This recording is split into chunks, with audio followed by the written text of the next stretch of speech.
गो इंद्रियाचं संवर्धन, गोवर्धन. गो म्हणजे इंद्रिय, इंद्रियांचं संवर्धन. इंद्रियांचं संवर्धन केव्हा होतं? त्या इंद्रियामध्ये जेव्हा प्रेम रस भक्ती रस वाढतो तेव्हा. मला माहिती आहे शरीर केवळ टॉनिकने पुष्ट होत नाही, शरीर केवळ अन्नाने पुष्ट होत नाही, शरीर केवळ दूध पिऊन पुष्ट होत नाही. कोणाचा तरी प्रेमाचा हात फिरावा लागतो, त्याशिवाय समाधान नाही बरं का. त्या बाळाच्या अंगावर आई पाजत असते, पण पाजत असताना हात फिरत असतो. कल्पना आहे तुम्हाला? आई काय मूल काय, ती आई कशी पाजते, अशी पाजत असते, अंगावरून हात फिरवत असतो. पिता पिता ते बाळ झोपतं. का झोपतं? तो प्रेमाचा स्पर्श चालू आहे, स्पर्श चालू आहे. इंद्रियांना प्रेम लागतं पुष्ट होण्याकरता, तृप्तता प्राप्त होण्याकरता. म्हणून लक्षात ठेवा, मी नेहमी एक शब्द वापरत असतो, तृप्त होणार नाही, तृप्त होणार नाही. तृप्त प्रेमानेच होईल. लग्नातल्या जेवणात चकित होतो पण पोट भरत नाही. आता तुम्ही लोक सगळेच लग्न कार्यात जाता. मध्ये मी एका लग्न कार्याला गेलो, मला त्यांनी सांगितलं अण्णा मला अपराधी वाटलं. त्यांनी मला सांगितले 3,000 रुपये ताट आहे, 7-8 मिठाया. काय तुम्हाला सांगू, म्हणजे फरसाण तर काय, अरे अरे अरे अरे अरे अरे. बरं मला त्यातला एकच बटाटे वडा गेला आणि अर्धा बर्फीचा तुकडा गेला. मी विचार केला 3,000चं ताट आपण किती खाल्लं, आणि मला टाकता तर येईन, तोंडात तर जाईना. घरी येताना मी अपराधी होऊन घरी आलो. लक्षात ठेवा, 2 घास खाल्ले पण समाधान भेटले नाहीत. काय ताट होतं, पण वाढणारा सुद्धा ताट होता. की I have served them with a plate for ₹3,000 for each person. आणि ताटातला ताटरपणा त्याच्यात आल्या कारणाने ते जरी गोड होतं तरी त्याच्यातून अहंकाराचा कुठेतरी वास येत होता, नाही का? हां, मग कसं तरी आपलं झोपला, बायकोला म्हणाला सकाळी जरा काहीतरी चांगलं करून आणो. ते म्हणल्यावर रात्री एवढं जेवायला गेला. अगं कशाचं जेवण म्हटला. आणि प्रत्येक वस्तू म्हणजे कुपथ्य. कसं जेवतो? मग बायकोने 2 घास वाढले प्रेमाने. आता म्हणाला बरं वाटलं बरं का. आता मला सांगा, ज्याच्यामध्ये बदाम पिस्ते घातले होते, उत्तम तूप होतं, ते बरं वाटलं नाही, आणि साधे घरच्या आईच्या हातचं किंवा बायकोच्या हातचं. कारण का? त्यामध्ये प्रेमाचा स्पर्श आहे. इंद्रियांना प्रेमाचा स्पर्श लागतो. लक्षात ठेवा, एखादं कोणी आलं ना, त्याच्या पाठीवर हात ठेवलं की त्याला बरं वाटतं, नाही का? एक लक्षात ठेवा, स्पर्श म्हणजेच रास. स्पर्श म्हणजेच रास, नाही का? पण एक लक्षात ठेवा, ज्याच्यामध्ये विकार आहे तो भोग आहे, आणि ज्या स्पर्शामध्ये निरपणपणा आहे ती रास आहे. मी एकांना इथल्या लोकांना दृष्टांत सांगितलं होतं, पण तुम्ही आला म्हणा सहज आठवलं. एक फार सुंदर गोष्ट आहे माझ्याकडे. इथे ऐकले असेल, विसरले असतील, मलाही कल्पना आहे. माझं ऐकलेलं कोण लक्षात ठेवतो जास्त?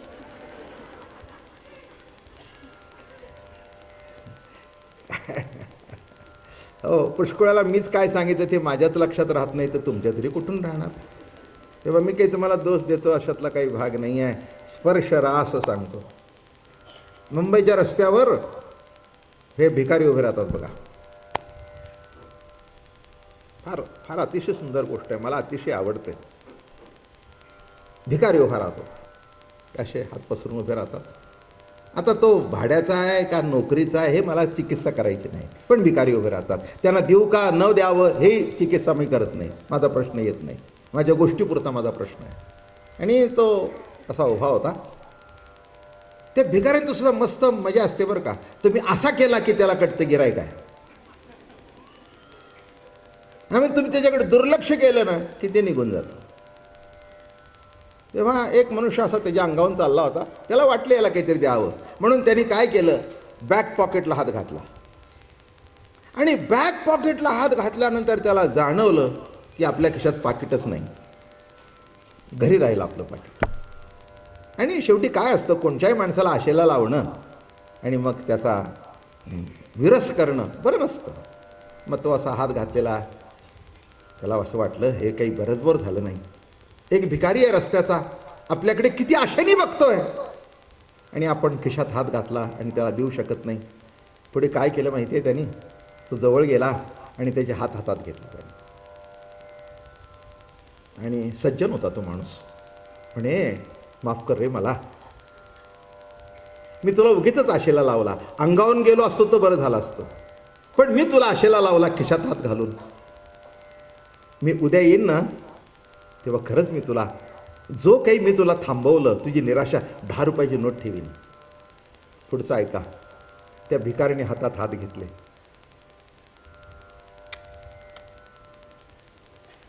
त्या हाताचं चुंबन घेतलं, डोळ्याला लावले आणि 2 अश्रू त्या हातावर पडले.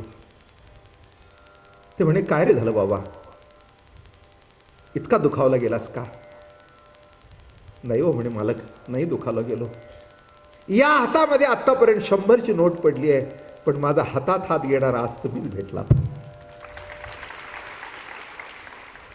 आजपर्यंत माझा हातात हात कोणी घेतला नाही. माफ करा, पुन्हा येताना 10 रुपये टाकू नका, पण केव्हा तरी जाता येता एकदा माझा हातात हात घ्या. एवढंच सांगायचं आहे मंडळी. आई वडील मित्र सखे वस्तू देऊ नका, पण जाता येता एक प्रेमाचा हातात हात घ्या. पुष्कळ झालं, पुष्कळ, काही गरज नाही आहे. वस्तू कुणाला पुरत नाही. कृष्ण का लोकप्रिय झाला, त्यांनी प्रत्येकाच्या हातात हात घेतले, एका ताटात जेवले, आपल्या हाताने त्याला भरवलं आणि त्याच्या हाताने उष्ट त्याचं आपण खाल्लं, म्हणून कृष्ण लोकप्रिय झाला. किती वर्म आहे याच्यामध्ये. गवळी आमची ताक पिरे काय पोरे चांगली. तुम्हाला काय वाटतं, रास काही त्या गवळणींच्या बरोबर झालं? मुखा माझी मुख घाली तो देव. बर का, अहो काय तुम्हाला सांगू, त्या गोकुळ चरित्रातलं काही काही भाग मला असा आवडतो. गवळी आमची ताक पिरे काय पोरे चांगली. ताक पिरे म्हणजे ताक पिणारी पोरं. आता त्यांच्या अंगाला वास कसा, अलीकडे ह्या लोकांना कळणार नाही. पूर्वीच्या काळी, जुन्या काळामध्ये जेव्हा दूध दुभतं घरात असायचं, मोठं कुटुंब, 3-4 भाऊ, मग एक बाई त्यातली त्या लोण्यावरच असायची. मग ते लोणी घुसळताना की नाही ताक काढताना ते सबंध त्या लुगड्यावर ओढायचं आणि ते वास सुद्धा त्या लुगड्याचा. पूर्वीच्या काळात त्या बायकांची लुगडी सुद्धा ते काय दिवसातून 3-3 बदलत होत्या काय.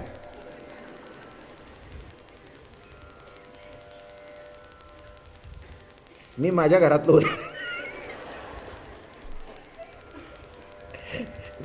घरातलं उदाहरण सांगतो. माझी आई, माझी चुलती, माझी आजी वर्षाला, आणि तुम्हाला एक जुन्या कल्पना असेल, 2 लुगडी बायकाने घ्यायची, 3रं फाटलं तर असायचं. आणि लग्नाला जाण्याकरता 1 किंवा 2 लुगडी, प्रत्येक लग्नाला निरनिराळं नाही. हे नेसलेलं बघितलं तर काय इन्सल्ट, पोझिशन डाऊन. काय ग, मागच्या लग्नात त्या ह्याच लग्न होतं, परिस्थिती डाऊन झालेली दिसते, खलास काय आता. आणि आमच्या आईला असं कधी डाऊन झालेलं कोणी बोललंच नाही. मी म्हटलं अगं आई तुझी 2 लुगडी. अरे म्हणले बाबा तुला कसं कळत नाही, आपल्या घरात 2-3 आहेत ना, बाहेर जाताना 1-2 जरीचं असलं म्हणजे जरा घरात नेसायचं नाही, ते बाहेर नेसायचं. काळ पालटला. बायकांना तुम्ही बाहेर न येता नुसतं लुगडी बदलायला जरी ठेवलं तरी ते आनंद मानतील.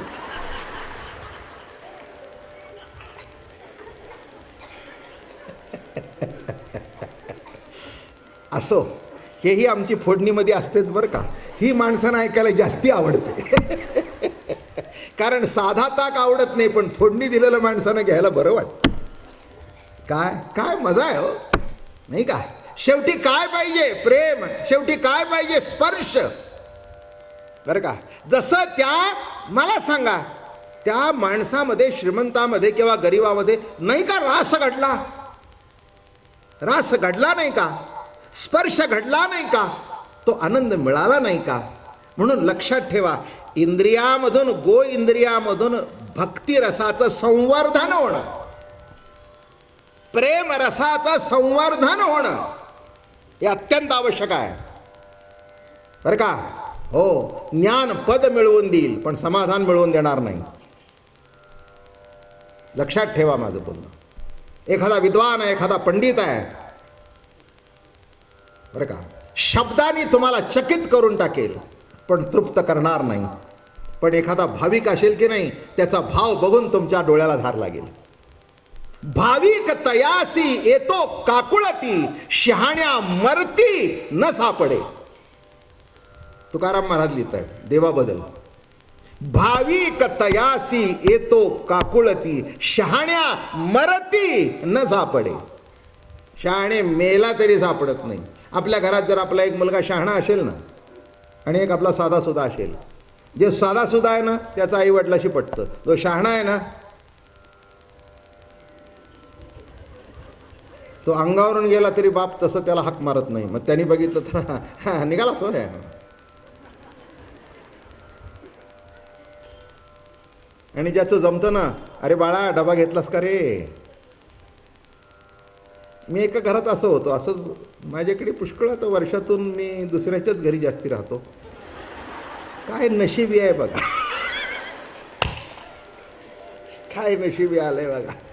आपल्या घरात राहायचीच पाळी नाही, दुसऱ्याच्याच घरात राहावं, जे तुम्ही वाढाल ते खावं. असो, विरोधाचा भाग सोडून द्या. पहिला गेला त्याने असं बोललं, हां. दुसरा गेला त्याने हाक मारला, अरे बाळू डबा घेतलास का? आई पण धावत आली, अरे बघ मोरंबा घेऊन जा, आज जरा भाजी चिकट होती. ते गेल्यावर मी म्हटलं मगाच्याला विचारलं नाही, याला काय विचारलं नाही, तो मोठा आहे. बाबा महाराज तोच आम्हाला शिकवतो, आम्ही काय त्याला शिकवणार? भाविक तयासी येतो काकुळती, शहाण्या मरती न सापडे.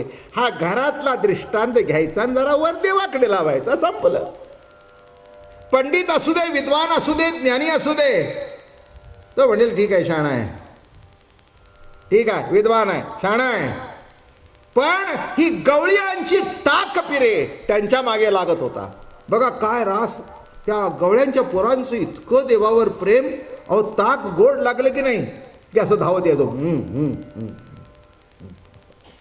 आता घरात येईतोपर्यंत ते तोंडात जायचं. मग कृष्णाने काय करावं माहिती आहे का? तो असा ताकाचा आलेला फेस आहे की नाही तो चाटून घ्यावा. काय रासलीला आहे. तुम्ही रासलीला फार लहान केली की ज्याच्यामध्ये गवळणी आणि कृष्ण ठेवला नाही. गोपांच्या बरोबर सुद्धा रास होती. इथे गवळणी विसरून जा. ज्याचे जो भक्त आहे त्याच्याबरोबर रासच आहे. जो विभक्त आहे तिथे रासच नाही. रास म्हणजे भक्त. भक्त कोण? जो विभक्त नाही तो भक्त. भक्ती करतो तो नव्हे, भक्तीची कृती म्हणजे भक्ती नव्हे. जो देवापासून विभक्त नाही तो भक्त. ही भक्तीची व्याख्या आहे. म्हणून गोवर्धन शब्दाचा अर्थ असा आहे, गो इंद्रियांचं संवर्धन होणं. केव्हा होतं? प्रेमाने, आपुलकीने, जिव्हाळ्याने. हे लक्षात ठेवा. त्याशिवाय संवर्धन होत नाही. त्याच्यानंतर मी आता जास्ती विषय थांबत नाही कारण अजून पुढे जायचे आपल्याला. त्याच्यानंतर चीरहरण लीला तुम्हाला सांगितली. गोवर्धन लीला, चीरहरण लीला. आणि मग आता जी लीला सुरू होणार आहे त्याच्या सुरुवातीला जे घडलं की नाही ती भगवंताची बासरी. बरं का? भगवंतानी बासरी घेतली आणि वाजवायला सुरुवात केली. भगवंत सततच बासरी वाजवतो पण सगळ्याला ऐकायला येत नाही. ज्यांना ऐकायला येत नाही ते म्हणतात आम्ही देव मानत नाही. नाही का? हो, आपल्या घरात सुद्धा असं घडतं नाही का? आपण मुलांना हाक मारतो, त्यांचं चित्त दुसरीकडे असेल तर ऐकायला जात नाही आपले शब्द. मग आपण जर बाहेर जाऊन त्यांना म्हटलं अरे मी तुला हाक मारत होतो, अगं मी तुला हाक मारत होतो, तर मी ऐकलंच नाही, कसं ऐकणार? दिसणाऱ्या आईबापांचे शब्द आपल्याला ऐकायला येत नाहीत, तर न दिसण्याच्या कृष्णाची मुरली कशी कानात शिरावी? ते मुरलीचे शब्द कानात शिरण्याकरता सुद्धा कान त्याच्याकरता आतुर पाहिजेत. मी एकदा मागे म्हटलं होतं, यंदा पंढरपूरलाही म्हटलं, आतुर थैछु मुख जोवानी. आमची मीराबाई म्हणते, आतुर थैछु मुख जोवानी घेरे आवो नंदलाल. काय म्हणते? आतुर थैछु. गुजराती गीत आहे. मीराबाई तिकडची राजस्थानातली होती. हिंदी पद जशी तिने केली तशी गुजरातीमधून सुद्धा केली. आतुर थैछु मुख जोवाने घेरे आहो नंदलाला. अरे नंदलाला, मी तुझी वाट बघते, केव्हा भेटणार मला तू? एक लक्षात ठेवा, आपण वस्तूची वाट बघतो, आपण विषयांची वाट बघतो, आपण स्त्रीची वाट बघतो. प्रभूची कधी वाट बघितली नाही का? अवघडच आहे एकंदर जीवनाचा गणित जर काढलं. आपल्याला देवाची आठवण केव्हा होते? एखादं काम करून घ्यायचं असेल तर. माफ करा मला, एखादं जर काम होत नसेल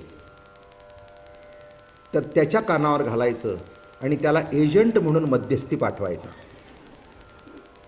हे एकदा आमचं अडलेलं आहे, तेवढं तुम्ही करून या. मग आपण म्हणतो गणपती पावला, राम पावला, दत्त पावला, विठोबा पावला. माझं बोलणं कळलं का? एक सांगू, साध्य परमात्म्याला माणसाने साधन केलं. साध्य परमात्म्याला साधन केलं. कदाचित साधनामध्ये यशस्वी होत असतील, पण जीवनामध्ये जे अंतिम समाधान पाहिजे ते नाही मिळत. हो, खरी जर भक्ती असेल तर देव काम करतो तुमचं, त्याच्याबद्दल काही वाद नाही आहे. तुमच्या उपयोगी पडतो, का पडणार नाही? हे बघा, अर्थार्थार्थी जिज्ञासू आणि ज्ञानी. दुःख निवारण करण्याकरता तो देवाकडे जातो, त्यालाही भक्त म्हटलंय. अर्थ अर्थ काहीतरी नड आहे, भक्तच आहे. ते म्हणाले माझ्या करता येत नाही, पण दुःख निवारण करण्याकरता येतोय. पण असे नका म्हणाले, शेवटी माझ्याकडे येतोय ना भक्त. अर्थार्थी कोणी पैसा करता येतो. देवा, देवा हे घे, चल त्याच्या बदल्यात दे, आहे ना. याच्यातला मोठ्यातला मोठा श्रीमंत देव म्हणजे बालाजी, आहे का नाही? आपल्या पांडुरंगापुढे एवढं कधी येतं का? कधीच येत नाही. परवा ते साऊथ इंडियनची मी सांगितली की नाही, इथे कोणाला माहीत, कोणाला तरी इथे सांगितलं नाही, तिथे सांगितलं. मद्रासची चेन्नईची मंडळी आली होती, 100 लोक तिथे माझे माळकरी झाले. आणि तिथली लोक कोणाला, त्या लोकांना म्हणाली की why you are going to Maharashtra when our Balaji is here? You are going to the god of poor people. Our Balaji is such a rich god. मला म्हणाले ते लोक असं म्हणाले. म्हटलं just go and tell them Balaji make you rich and Pandurang enriches your life. Pandurang enriches your life. तो तेच घोकत गेला. म्हणला Baba Maharaj, I will tell them this only. नीट लक्षात ठेवा, श्रीमंत होणं निराळं आणि जीवन समृद्ध होणं निराळं. ते बनवाशांनी म्हटलंय की these people they are only rich but not prosperous. They are rich but not prosperous. They are well dressed but not clean.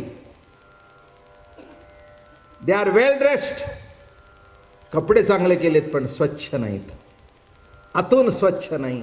लक्षात ठेवा, दे are not religious but pure enters. म्हणजे चर्चमध्ये जाऊन गुडघे टेकून प्रार्थना करतात. ते म्हणे हे नुसते जागा अडवणारे लोक आहेत. They are not religious. नीट लक्षात ठेवा, आपण कशा करता आलोय? केवळ वरपांगी परमार्थ करण्याकरता ही 1 महिन्याची प्रवचनं नाही आहेत. आत्ताच मी सांगितलं, अण्णा 15 वर्ष देवाच्या कृपेने एकही दिवस खंड न होता चाललंय. अभिमान नाही बरं का, पण कृपा सांगितली मी. अहो, एवढं करून घेणं सातत्याने काही साधी गोष्ट आहे का? माणूस काय करतो, एक केलेला नेम टिकत नाही, आणि एवढ्या वर्ष करून घेणं याचा अर्थ समजावं, आपल्यावर बघू नये आपण केलं म्हणून. जरा मागे वळून बघावं, आहे तो मागे, आहे तो मागे. हां, एवढंच नीट लक्षात घ्या. म्हणून म्हटलं मी, हा जो रास क्रीडा चालू आहे, आणि काय घडतं की हे क्षीरहरण लीलेच्या नंतर जे आलं, कसं घडलं? सर्व उपाधी वस्त्र देहाला झाकून टाकतं, त्याप्रमाणे देह अहंकार आत्मसत्तेला झाकून टाकतो. काय सांगितलं मी? वस्त्र देहाला झाकतं, त्याप्रमाणे देह अहंकार आत्मसत्तेला झाकून टाकतो. ही क्षीरहरण लीला आहे, ती केवळ देहावरचं वस्त्र नाही,